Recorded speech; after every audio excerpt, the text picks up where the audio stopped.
Here we are in the fruits and vegetables department to meet with Northwest Earth Institute volunteer Betty Shelley. And what can you tell me, Betty? One of the things that I try to do, which is something I learned from Jean Roy, is really think ahead of time about what I'm doing, being really conscious of the choice that I make, and when I want to get something, okay, is it in a package? Am I going to have to get rid of that package in some way? So I try to avoid packaging. I try to avoid taking any extra stuff. You know, all the stores provide these bags, which is a great service for us, but if we can not take them or take as few as possible and then reuse them rather than recycling them. With the fruit, I just would put it into my own string bag and then take it to the counter that way. A lot of times it's tempting to take a bag for an orange and a bag for a lemon and a bag for whatever. Kind of trained that and way, then you go we? home and you recycle those bags and you come back and you start all over and take them again.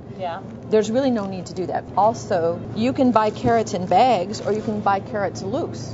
Right. So one of the things you can do is do a little math in your head, bring your calculator and see what is my most cost-effective way to buy this too, because one of the things that's nice is that you're going to save a lot of money in addition to cutting down on the packaging. In the meat department, one of the things I wanted to point out is again about conscious choice. You could get your boneless, skinless chicken breast in this larger package, and in some respects that will save a little bit of money because it's in a bigger bulk amount, but these packs are not recyclable anyplace, these styrofoam food trays, okay? So that's one thing, it's garbage. What I like to do is I buy my boneless, skinless chicken breast loose, and then the butcher can wrap it up, and I can those little papers are, of course, garbage too, but at least I'm not concerned about what the plastic is maybe doing to my food.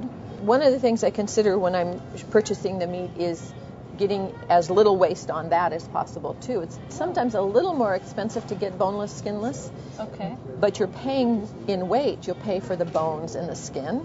If it's boneless, skinless, then I don't have to deal with that waste in my garbage. If I do, for some reason, get something with bones and or skin, then I put that in a plastic bag in my freezer until it's time for my garbage pickup. And I personally like to have a butcher to talk to and understand what's the best choice that I can make. So that's one of the things I think about in the meat department. You know, Betty, I buy a lot of vitamins and a lot of products that come in those kind of containers. Can you talk a little bit about what's recyclable, what's not, and how maybe I don't even have to buy the container anyway? Well, that's true. A lot of times, again, you want to look and see what you're going to be able to do with the container that you're getting. This one is wonderful. It's nice brown glass. It's going to be remade into glass over and over again. Glass is always recyclable. And the brown glass actually is really good and it keeps the vitamins fresh. So this is Vitamin Mineral Green. And then you want to, this one is a similar product, but it is what I'd say is a little overpackaged. You've got this, which is probably embedded with plastic and may not be recyclable. You can cut it apart and get this metal bottom off, but it's, you know, if you can, it's nice to look for the easily recycled and continuously recycled containers. Or there's these really wonderful soaps now where you just take what you need and cut it off. Oh, interesting. Like that. And then you have this wonderful bar, and it's exactly what you need. It smells so good. This soap comes in a package that is, it looks to me like it might be plastic coated. Oh, wow. But what the have nice we got thing here? Oops. Oh, and then you've got more plastic. More. And that is probably not a recyclable plastic. It's hard to say. But the nice thing about this is you just pay for this by weight. So you're just getting just only what you need. No other stuff that you're responsible for. Nobody else's garbage. Wow. Look at everything that you can buy in bulk. Yeah, it's really amazing to have all these choices now. It's something that a lot of stores do have now, is a bulk section, and I love it because the bulk allows me to get just exactly the amount that I need. For example, they have bulk spices, they have bulk teas, they have nuts, oats, sugar, all sorts of different things. What you can do if you're concerned about, for example, moths. People are worried about food moths in grains. You can take it home, put it in a glass jar, and you put that in your freezer for just a couple days, and then no concerns. Okay. So that's a really nice thing to be able to have. Yeah, that's a good tip too. And you save a lot of money buying in bulk. This package, this is cashews, a small amount, and it's $2.69 for 3 ounces versus $6.49 a pound. This is going to work out to be about 80 cents for 3 ounces. 80 cents versus $3. I like that savings.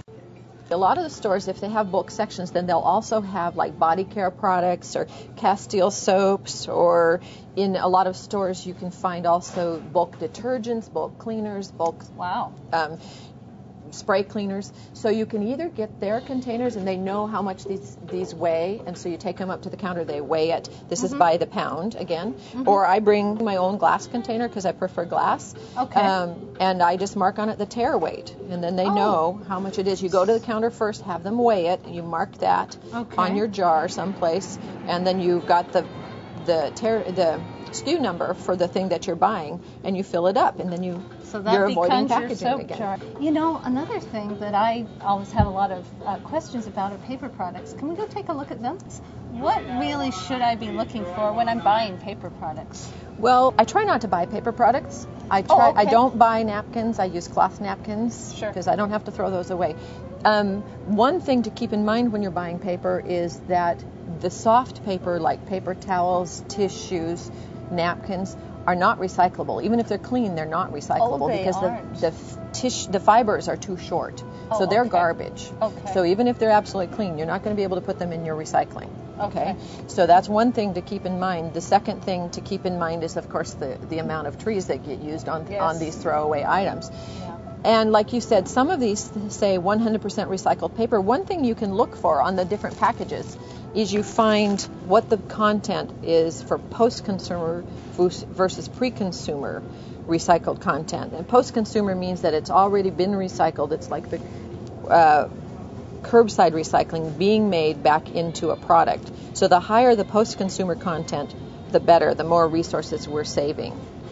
This is 90% post-consumer. That's a great thing. And you'll notice, I don't know if you can see, this one is brownish. It's not bleached. The bleaching of the paper is a problem for streams, rivers, health in general because of the effluent that comes from that. Well, this has been wonderful today. We went to Jean's house and learned about her methods of reusing, reducing, and recycling. And then we came into the store today and learned so much from Betty about the products that we need to think about before we buy. Really thank you for joining us today, and we really appreciate your interest in the Northwest Earth Institute.